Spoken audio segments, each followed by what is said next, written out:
Bonjour, je m'appelle Alassane Diko. Je suis à l'origine membre de l'Association malienne des expulsés, c'est-à-dire l'organisation auto-gérée par des migrants en retour forcé au Mali. Et dans ce cadre, nous avons fait beaucoup de mobilisations autour de ces retours avec d'autres collectifs de soutien. Je suis issu de ce mouvement de migrants de retour forcé et de mobilisation pour la sensibilisation sur les réalités de l'existence du parcours migratoire, de notre expérience migratoire, mais aussi de la parole, de la parole politique.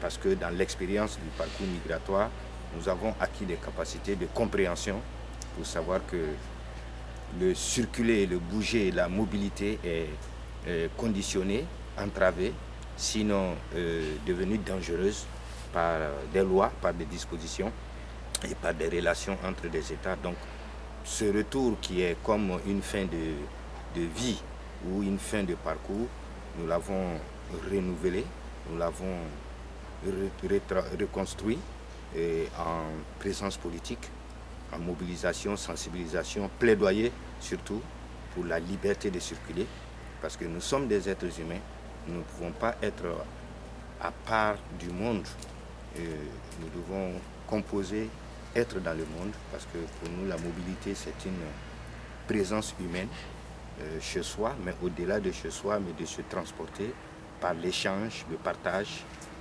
n'est-ce pas, l'aller et venir, n'est-ce pas, c'est l'existence, le battement de cœur de l'humanité, parce que c'est ce qui constitue aussi notre être dans notre bassin ouest africain.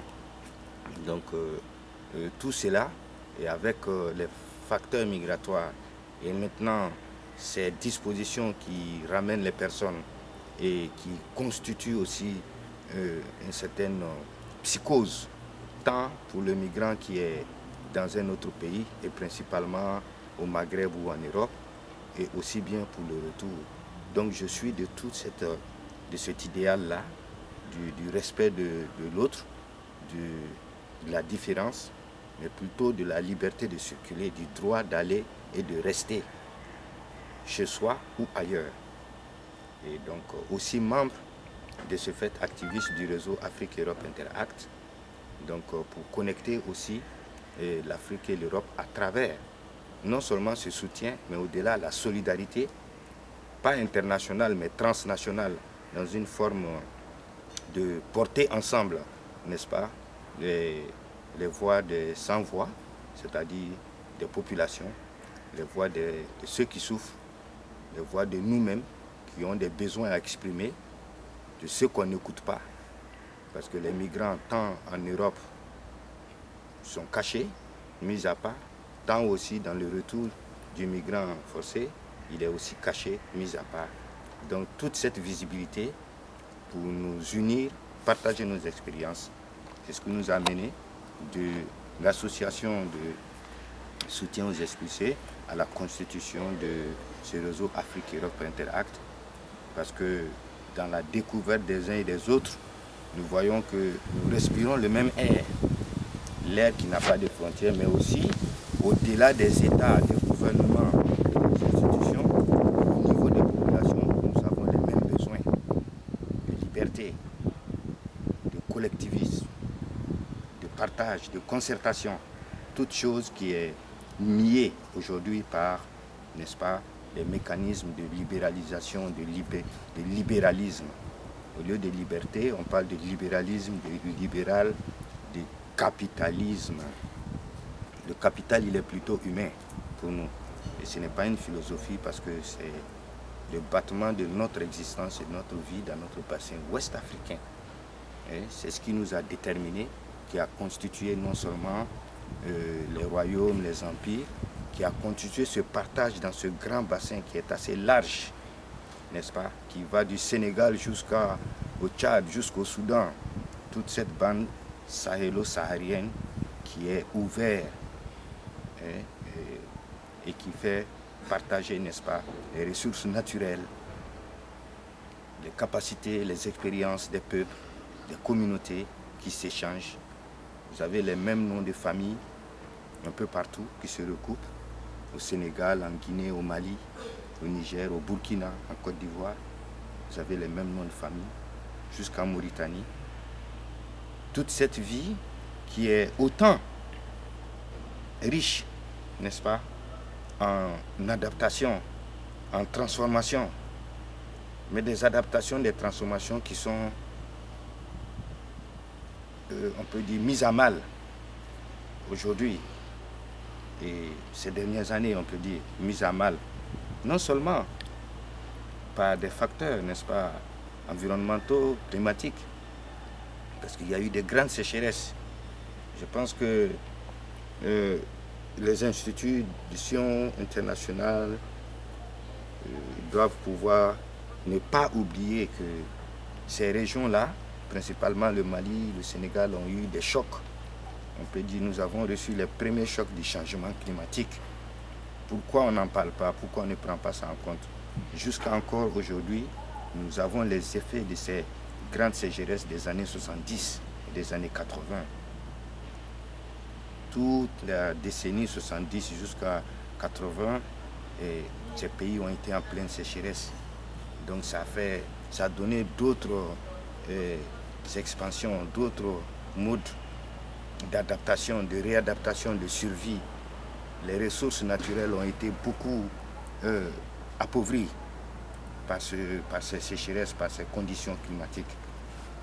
Les bétails qui composent une grande capitale de vie, d'existence de beaucoup de communautés. Tous ces cheptels ont été décimés. Les cours d'eau ont été asséchés. Et donc ça a donné une rupture dans les modes de vie, dans les ressources d'existence des personnes. Donc forcément, les gens vont se redéployer, ils vont vivre. Mais beaucoup de nos migrants, mais c'est la mobilité, c'est pour nous, ces personnes, ces transhumants ou ces personnes, ces commerçants, ces voyageurs qui vont, qui s'installent, qui reviennent, mais une grande partie sont dans un autre pays africain, surtout dans le bassin ouest africain. Même les populations d'Afrique centrale sont aussi avec nous. Donc cette mobilité, ces brassages, ces partages de nos ressources sont mis à mal, oui, par des conditions climatiques, c'est assez clair, mais aussi à partir des années 80 par une violente, n'est-ce pas, inclusion de notre existence dans ce qu'on appelle la globalisation, la mondialisation. C'est venu comme pour nous comme un gouffre, plutôt. Je veux parler, n'est-ce pas, des programmes d'ajustement structurel des années 80, initiés par des institutions internationales qui sont censées aider les pays et pour le mieux vivre des populations. Ce n'a pas été le cas parce que les programmes d'ajustement structurel nous ont violemment intégrés dans la privatisation. Au moment où nos États se constituaient tout jeunes sortis des indépendances. Comment pouvons-nous survivre avec ce étau entre le marteau et l'enclume? Nos services publics ont été privatisés, affaiblis, neutralisés, on peut dire. Tout est privatisé dans nos contrées. L'éducation, la santé, le transport, tout est privatisé à outrance. Ça va jusqu'aux ressources naturelles. Et maintenant, ça déborde jusqu'à sur les terres. Justement parce qu'on se dit qu'on n'a pas le budget national nécessaire pour aménager nos terres. Nous avons les meilleures terres. Et nous avons des paysans braves, courageux, qui veulent participer à l'assurance alimentaire. Et actuellement, c'est des institutions internationales qui nous aident à coups de milliards pour la sécurité alimentaire. Nous ne sommes pas des mendiants, nous ne sommes pas des demandeurs. Comme je le dis pour revenir à la migration, parce que tout cela participe. Ces migrants-là que vous voyez ne sont pas des comment on peut dire, des mendiants, où ils ne viennent pas, par exemple, pour se préjuger de l'Eldorado. Non, vous avez différents types de projets de migration. Oui, mais il y a des explications assez claires. Il y a des existences qui sont sans perspective pour des milliers de jeunes, déjà qui n'ont pas été, ceux qui n'ont pas eu accès à l'éducation à l'école, et aussi ceux qui ont fait seulement l'école par intermittente, qui n'ont pas eu de ressources pour continuer, qui ont terminé à mi-parcours, hein, qui ont arrêté et donc qui sont mal formés, ou ceux qui ont été jusqu'à l'université, qui sont, comme on appelle, les diplômés sans emploi. Alors comment résorber toutes ces masses de jeunes et comment réserver même les générations, parce qu'il y a au moins 2 ou 3 générations, il y a des adultes depuis 15 ans encore qui n'ont pas trouvé à constituer leur vie. Et lorsqu'on demande aux gens de retourner à la terre, où est cette terre qu'on ne peut pas avoir si on n'a pas l'argent nécessaire? Et comment travailler cette terre avec une simple daba?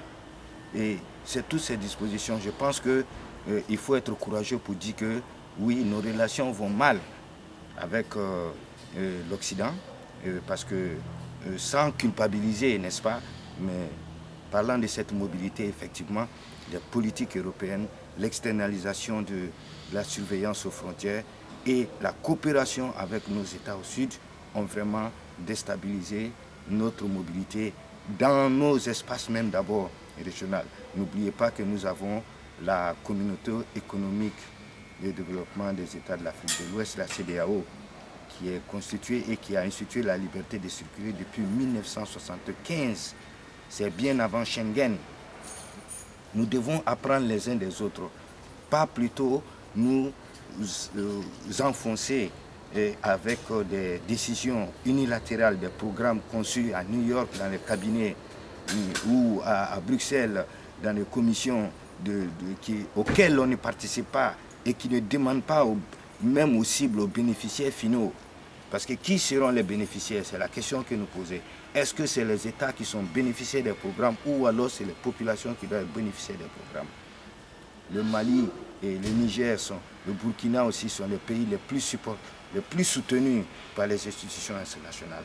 Mais jusque-là, il y a du reste dans l'arrière-pays. Comment voulez-vous que leurs enfants vivent? Comment voulez-vous que leurs enfants vivent avec les financements par l'Union européenne ou par des accords bilatéraux des partenaires techniques au développement pour faire des politiques nationales sur l'immigration? Je pense que c'est du pipeau qui a été délivré à nos États, parce que nous avons au niveau de notre espace communautaire une approche commune sur l'immigration. Donc je pense plutôt que l'Union européenne ou les autres entités devraient plutôt discuter au niveau communautaire plutôt que de compartimenter les États. Parce que depuis la Valette, qu'est-ce qui va se passer? C'est un fonds fiduciaire de milliers d'euros, incalculable pour une simple personne comme moi. Cet argent peut construire des universités, des centres de formation. Mais cela n'est pas le cas. Comme je l'ai dit, il y a juste 3 jours, les ministres de l'Intérieur de la CEDEAO ont justement entériné cette disposition. C'était des dispositions, des mécanismes qui sont conditionnés pour accéder à l'aide au développement. Vous voyez que ça va mal. Nos relations prennent des tournures assez vertigineusement dramatiques, seulement pour freiner les gens. Pourquoi freiner la dynamique humaine? Alors que dans le même temps, les sociologues, les scientifiques, tout le monde montre que les populations en Occident vieillissent, qu'ils ont besoin. Donc quoi? Ils vont choisir qui? Nous avons besoin aussi de nos intelligences. Nous voulons simplement la liberté de circuler, c'est-à-dire que l'être humain, qu'il soit jaune, noir, violet ou je ne sais pas quelle couleur, c'est sur cette même terre, c'est un globe. C'est quoi la liberté de circuler? Ce n'est pas une utopie, non. C'est juste avec des dispositions régulières et réglementaires, c'est clair, il faut avoir une pièce d'identité, être en bonne santé ou avoir une vaccination. Je pense que, et avoir les moyens de son transport, ça peut suffire. Et qu'est-ce que ça va donner? Quelqu'un peut partir du Zimbabwe pour aller en Angleterre, mais je vous assure que s'il sait qu'il peut aller et venir selon ses propres moyens, il ne va pas rester ou rabattre comme ça se fait. C'est des individus, beaucoup n'ont pas de ressources d'adaptation, mais l'enfermement, les cloisonnements et les pièges et aussi les regards il y a tout ça. C'est du mal à l'aise. Alors si c'est ouvert, il y a beaucoup de gens qui auront toujours fait les fins d'année et qui vont finir par rester ou qui vont développer des choses. Parce que ça se passait à un moment. Ça s'est passé dans le temps, il n'y a pas longtemps.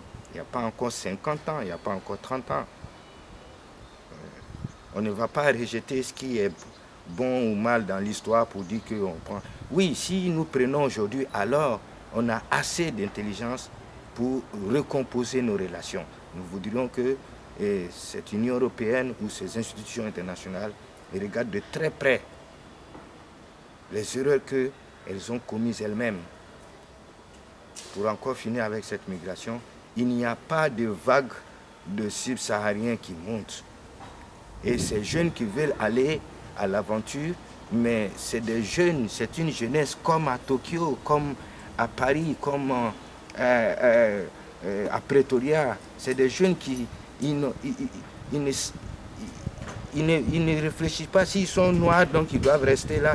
C'est des jeunes qui battent au rythme de ce monde d'aujourd'hui, de Facebook, de l'Internet, de contact avec l'autre. Ils veulent vivre, ils veulent participer au monde. Ce n'est pas une question d'Eldorado. Nous avons les informations, nous avons les chaînes satellitaires, nous savons bien que l'Europe se porte mal. Et puis, la plupart des migrants maliens, sénégalais ne viennent pas en Europe maintenant. Si vous voyez bien les statistiques officielles et sérieuses, les plus sont réorientés plutôt vers les Amériques, vers l'Asie, et même les étudiants, parce que cette Europe qui se ferme et dont on pousse les portes, oui, mais c'est un stock de migration qui est issu de la mauvaise gestion de la crise libyenne et aussi de manipulations sur la crise syrienne. C'est cela. Il ne faut pas s'étonner de voir ces personnes-là venir. L'Union européenne veut se protéger de ces erreurs, de ces dommages. Et cela ne va pas. Nous disons non et nous continuons à le dire parce que simplement nous voulons vivre sur la même terre, nous respirons le même air. Donc il n'y a pas besoin que nous cachions notre réalité qui est que nous voulons vivre librement dans notre espace, sans intervention, n'est-ce pas, surtout conditionnée, financée pour construire des murs, des barbelés entre nous dans notre espace, parce que les expulsions, le mal-être dans un autre pays, ils l'ont transposé jusque dans nos pays. Donc c'est pour tout cela que ces jeunes qui n'ont pas de perspective, parce que les parents aussi n'ont pas été soutenus, aidés politiquement, nos États n'ont pas encore cette vision politique de prendre en compte le capital humain qui existe, parce que nous sommes à 75% dans chacun, plus souvent à 80% pastoral, c'est-à-dire vivant de l'agriculture, de l'élevage et de la pêche. Donc c'est des réalités concrètes sur lesquelles nous mettons la pression pour que nos États se reviennent à leurs responsabilités et aussi réinventent une forme de relation équitable avec les institutions nationales, internationales, surtout les institutions financières internationales et en particulier avec nos partenaires premiers qui est l'Union européenne et les États régaliens comme la France, l'Espagne.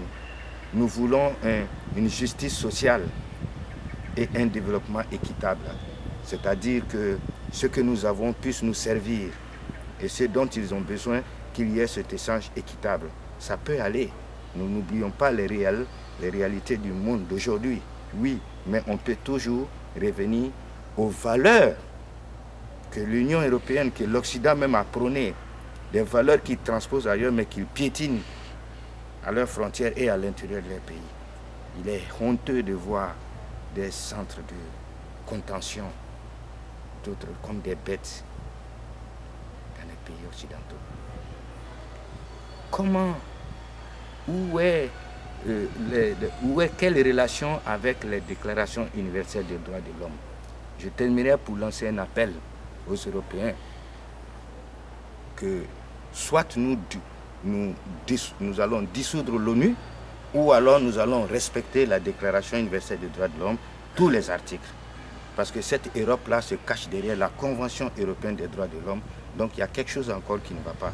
Qu'on nous explique réellement, est-ce que nous avons été dans les mêmes écoles ou alors ce qu'on nous enseigne ou alors est-ce que est-ce que nous voulons vraiment vivre ensemble dans le même monde?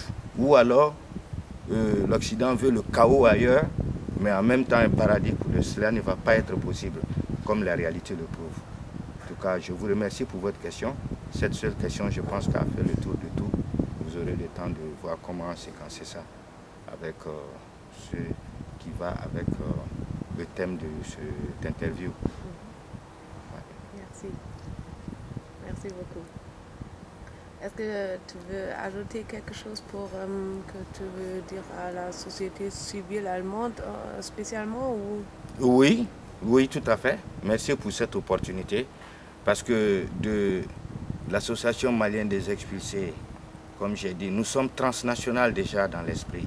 Et nous sommes aussi, et nous activons quelque chose.